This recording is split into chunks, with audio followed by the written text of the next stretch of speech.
Gaza ceasefire talks are set to begin Thursday in stepped-up efforts to avoid a wider Middle East war. We have to take advantage of this window for diplomatic action and diplomatic solutions. That time is now. Plus, Ukraine expands its bold incursion into Russian territory. It shows Ukrainians have demonstrated the fragility of the entire Putin system, its intelligence and military capabilities. More turmoil in Thailand after a court removes the prime minister and the efforts to free a jailed anti-whaling activist. Today is Wednesday, August 14th, and this is VOA's Flashpoint.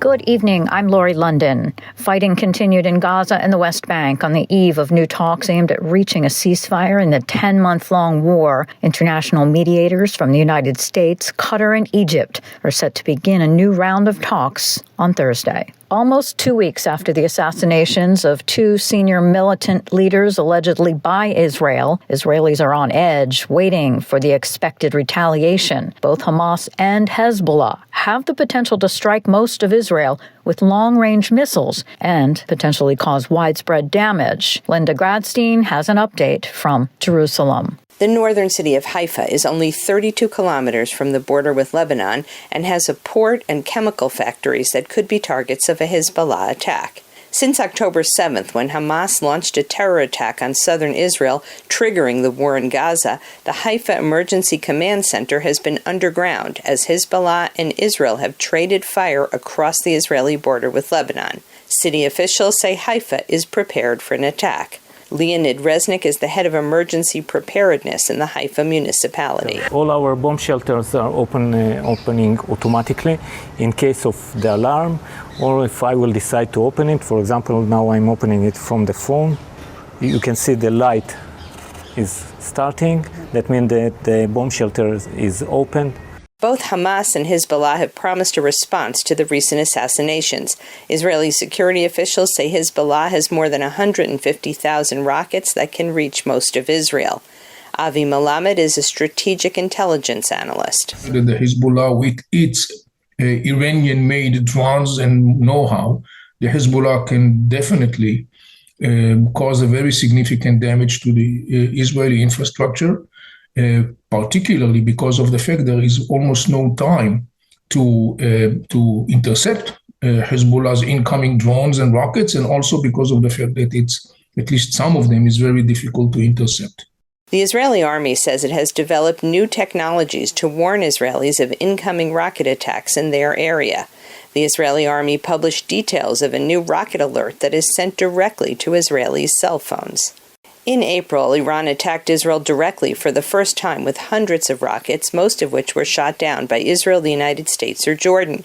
Israeli analysts are expecting a bigger, wider attack this time.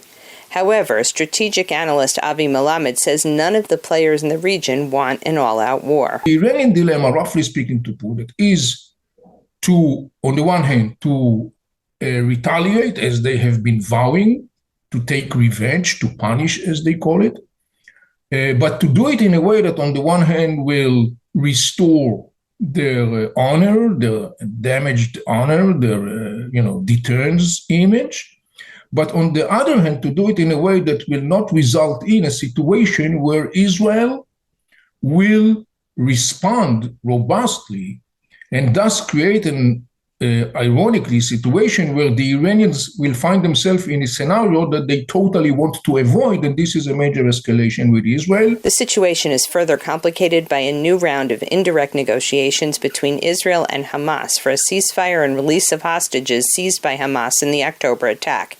The U.S. has been warning Iran that retaliation against Israel could derail those negotiations. The Hamas-controlled health ministry in Gaza says nearly 40,000 people, mostly women and children, have been killed in Israel's military response. According to Israel, thousands of Hamas fighters are included in the death toll. Linda Gradstein, VOA News, Jerusalem. In another part of the world, Ukraine carried out its largest long-range drone strike of the war on 4 Russian military airfields in an overnight operation, as Ukraine said its major cross-border assault had advanced further into Russia's Kursk region. Zachary Goldman with Reuters produced this report. Ukrainian state TV on Wednesday broadcast what it said was the moment when Kiev's soldiers pulled down the Russian flag in the town of Sudzha in Russia's Kursk region. A video posted to Telegram showed Ukrainian President Volodymyr Zelensky on Wednesday being briefed by his top commander Oleksandr Syrsky more than a week after Kiev surprised Moscow with a cross-border incursion that has, for now, flipped the roles of invader and invaded. The surprise operation has given Ukraine its biggest battlefield gains since 2022, after months on the back foot. Syrsky said the Russian border town of Sudzha was fully under Ukrainian control. Video obtained by Reuters showed Ukrainian fighters on Tuesday patrolling a village in Russia's Kursk region, where, last week, Ukraine sent thousands of troops over the border. Kiev says it has taken control of more than 386 square miles of territory so far. Reuters was unable to independently verify the situation on the ground. But at a recaptured border crossing on Tuesday, a Reuters camera filmed Ukrainian military vehicles driving into Russian territory. A pickup truck carrying blindfolded passengers may have been transporting captured Russian soldiers. Russian President Vladimir Putin has vowed to hit back at Ukraine with a, quote, worthy response, and accused Kiev's Western masters of helping Ukraine. U.S. President Joe Biden on Wednesday said he was following the Ukrainian attack closely. It's creating a real dilemma for Putin, and we've been in direct contact, constant contact with the Ukrainians. That's all I'm going to say about it while it's active. This has been Kremlin's war of aggression from the start. The U.S. State Department said Ukraine was defending itself and Washington was not involved in any aspect of the planning of the operation. It's unclear how long Kiev, which has been steadily losing territory to Russia in eastern Ukraine for months, can sustain the incursion. But even the short-lived success has buoyed allies. On my personal level, I wish them luck. The prime ministers of NATO members Finland and Estonia on Wednesday cheered the Ukrainian success. By bringing the war to Russia, Ukraine has forced nearly 200,000 Russians to evacuate border regions. That was Zachary Goldman with Reuters. And for a closer look at the significance of Ukraine's bold new strategy, we're joined by Alina Beketova, in-residence fellow at the Democracy Fellowship Program at the Center for European Policy Analysis. Do you see this as something pretty significant in this now years-long war? It has been very significant, and I think we can compare it to something that happened in the fall of 2022, when Ukrainians could regain control over Kharkiv and Kherson Oblast. We have the same feeling that time because we didn't expect this initiative, and it was happening very fast. Right now, what we are observing, it's also like Kyiv conducted a tactical move to distract Russian forces and seize the initiative unexpectedly. For many months, Sumy Oblast has been heavily shelled, and President Zelensky stated today that since June the 1st, there have been almost 2,100 shellings of the Sumy region's territory. That's the Ukrainian territory. And he said that that is why this is a security matter for Ukraine, aiming to liberate the border area from the Russian military. I remember that since the beginning of the war, of the full-scale invasion, I was translating many news from Ukrainian into English, and I remember that Sumy region was struggling a lot because Russians were shelling it. And right now we have the exact number. Like since June, 2,000 Russian strikes have been launched from Kursk Oblast to the Russian Federation on Sumy Oblast of Ukraine. It's a lot. So there were a couple of other numbers: 255 guided aerial bombs and more than 100 missiles. There were several mandatory evacuations of Ukrainians from the Sumy region in March, in June, in August, well, pretty much every month. So that is why what we are observing right now, it's basically Ukrainians are trying to protect the lives of its own people living in Sumy Oblast, and it's also that Ukraine is not interested in taking territory in Kursk Oblast in the Russian Federation. It's just they're trying to defend its territory, defend the critical infrastructure, and defend people living in Sumy Oblast. And also, this operation doesn't allow the Russians to transfer additional units to Donetsk Oblast and complicates Russian logistics. So you think it's the main goal of this advance is a deterrent. Do you think that they will continue to stay on Russian territory, and ultimately will this lead to Russia coming down even harder in its attacks on Ukraine? It's very hard to predict what will happen in a few weeks or days, but it's hard to predict whether Ukrainian forces remain in Russia or pull back. But at this point, according to the Ukraine's Minister of Foreign Affairs, they have just confirmed that Ukraine is not interested in this territory. So it's a deterrence, but it shows like Ukrainians have demonstrated the fragility of the entire Putin system, its intelligence and military capabilities. And even though Russia has already begun reinforcing its position in Kursk Oblast, however, Ukraine's actions in the Kursk region might help its partners finally stop fearing escalation from Russia, because Ukraine is taking actions that surprise the Russians and that they take the initiative, and they show that Ukraine can still win, and Ukraine can not only defend its territory but also use these tactical moves. And I believe that even though the outcome of the offensive remains uncertain, the successes of the Kursk operation underline Ukraine's potential to reshape the battlefield and change the course of the war. Alina Beketova, Democracy Fellow with the Center for European Policy Analysis.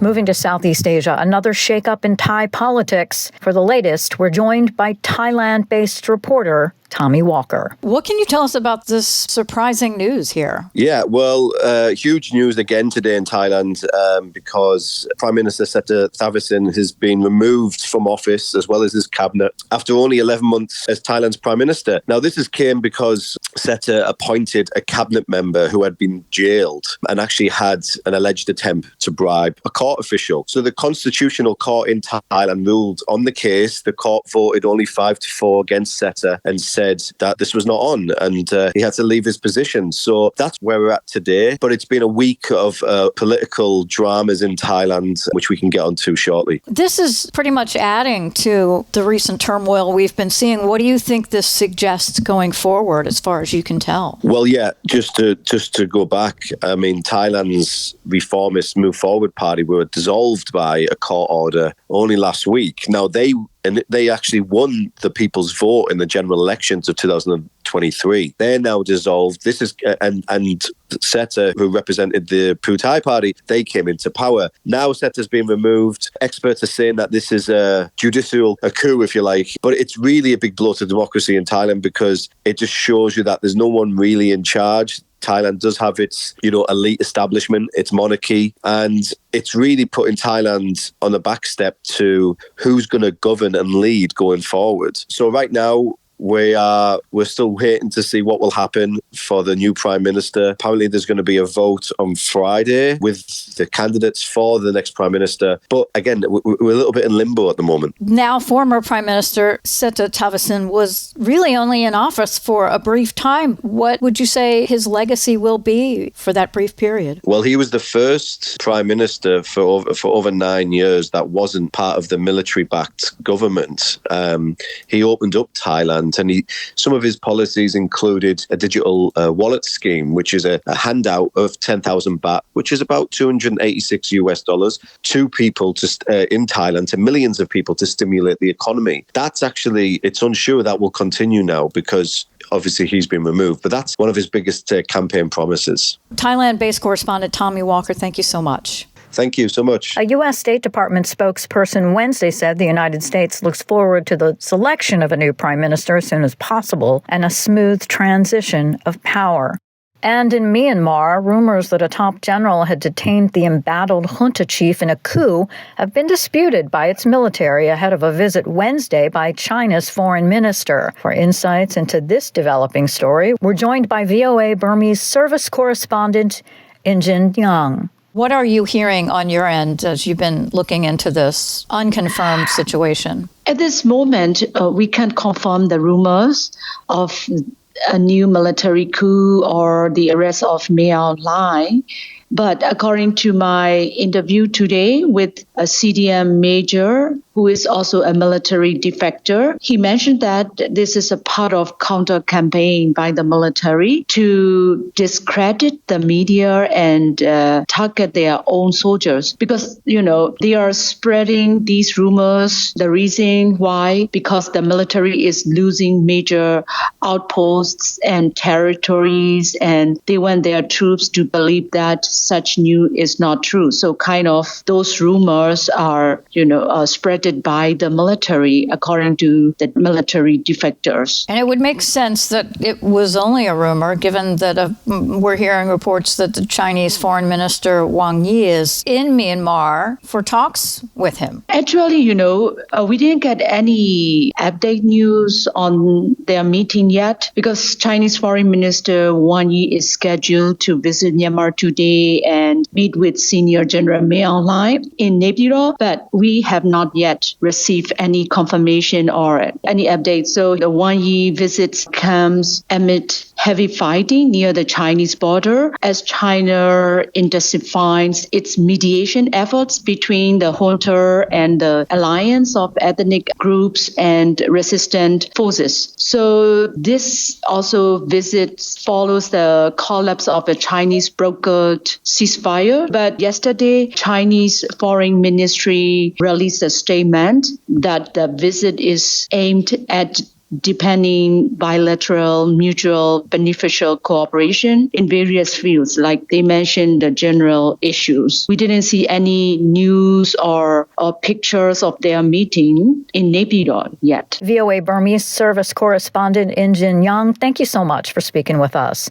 Meanwhile, the head of the Human Rights Council appointed probe into the Myanmar emergency, Nicholas Koumjian, said there is substantial evidence that the military has been committing war crimes and crimes against humanity at an alarming rate. There's no doubt that the military, the junta, is becoming more desperate. And we've seen, for example, this big increase in the use of aerial bombing. And the targets of these bombings are usually civilian targets.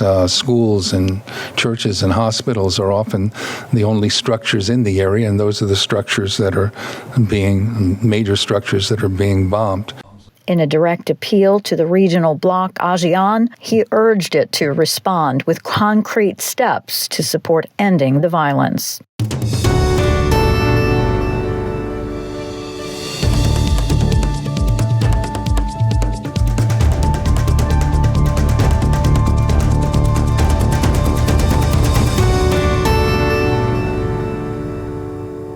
You're listening to Flashpoint from the Voice of America. I'm Lori London in Washington.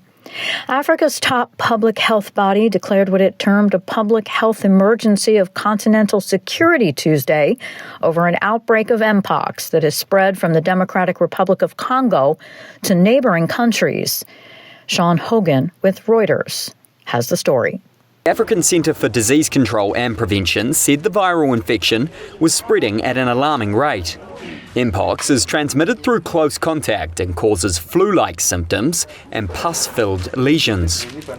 The new variant of an endemic strain of the virus appears to spread more easily through close contact, particularly among children. Epidemiologist Salim Abdul Karim says the problem may be more severe than thought. The evidence we have on the number of cases, the number of deaths, they are just the tip of the iceberg. And the reason is that Mpox is largely a mild condition. We have limited surveillance. We have limited capacity to do the testing that's required. We have limited capacity to do the contact tracing and the reporting. The CDC says that over 15,000 cases and 461 Mpox-related deaths were reported in Africa this year so far. That's a 160% increase from the same period last year. Mpox has been endemic in parts of Africa for decades after it was first detected in humans in 1970. A milder version spread to over 100 countries in 2022, largely through sexual contact. It prompted the World Health Organization to declare its highest level public health emergency. The emergency ended 10 months later as the health crisis had come under control. That was Sean Hogan with Reuters reporting. A panel of United Nations electoral experts say Venezuela's recent presidential elections lacked basic transparency and integrity. The comments adding an important voice into those who have cast doubt on President Nicolas Maduro's claim that he won the contest. The ongoing election dispute in the South American country has led to at least 2,400 arrests and some 23 deaths during protests. And tens of thousands of people have signed online petitions for the release of environmentalist Paul Watson. The controversial activist was arrested in Greenland on an extradition request by the Japanese government. Craig McCulloch reports. The latest legal journey for Paul Watson started on July 21st in Nuuk, Greenland, when he was arrested aboard his foundation ship, the John Paul DeJoria. His arrest and extradition appear to be tied to alleged actions involving Watson in 2010 against the Japanese whaling vessel Shonan Maru II. For the past several decades, Watson has been known to take severe measures, including the ramming and disabling of whaling ships, to stop the commercial harvesting of whales. Many of the ships were from Japan. He also gained further notoriety as the focus of the reality TV series Whale Wars. The John Paul DeJoria's captain, Lockhart McLean, recalls that it was a regular stop to provision the ship with supplies and food when Danish National Police came aboard the vessel after a friendly visit by Greenlandic police. Greenland is a territory of Denmark. So these were police that had been flown in from Copenhagen, came on board, and they had a very different attitude. They were much more aggressive and firm, and obviously within a few minutes, they had taken Paul Watson in cuffs into a van off the ship. McLean says the ship will continue to travel via the Panama Canal into the Pacific Ocean in an effort to stop Japanese whaling. Being arrested is something that has happened many times to Watson, a 73-year-old Canadian-American.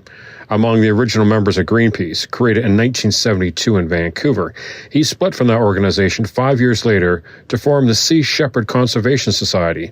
Under that group, he garnered worldwide headlines for ramming whaling ships at sea. He formed the Captain Paul Watson Foundation in 2022. Rex Weiler was the director of the original Greenpeace and co-founded Greenpeace International in 1979. He says Watson's getting arrested is nothing new and usually only strengthens his cause. Paul Watson being arrested is one of his tactics, and it was one of our tactics at Greenpeace, which is to challenge what the whalers or sealers or other extractors of ecological resources were doing. And if they wanted to arrest us, that's fine, because when they arrest us, it only heightens the story, and that's what we're trying to do. For Teal Phillips Banderoff, research director of Oceans Asia, Watson's arrest was a surprise. Banderoff, who has done work for Sea Shepherd in the past, says the arrest will show that commercial harvesting of whales still exists.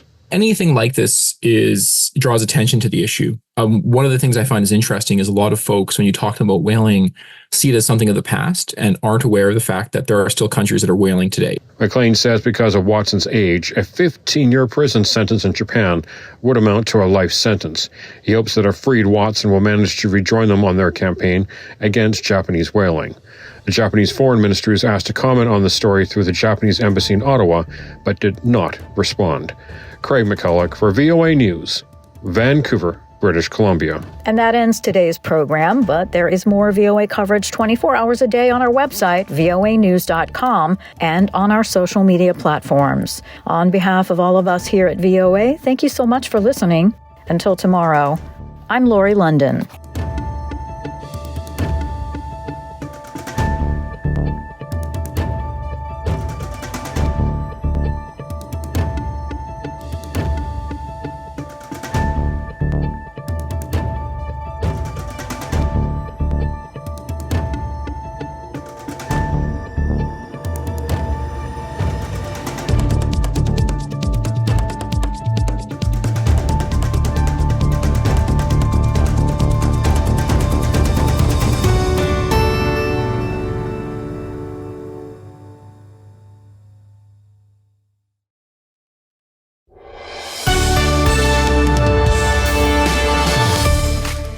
For deeper dives and expert analysis, listen to VOA Podcasts.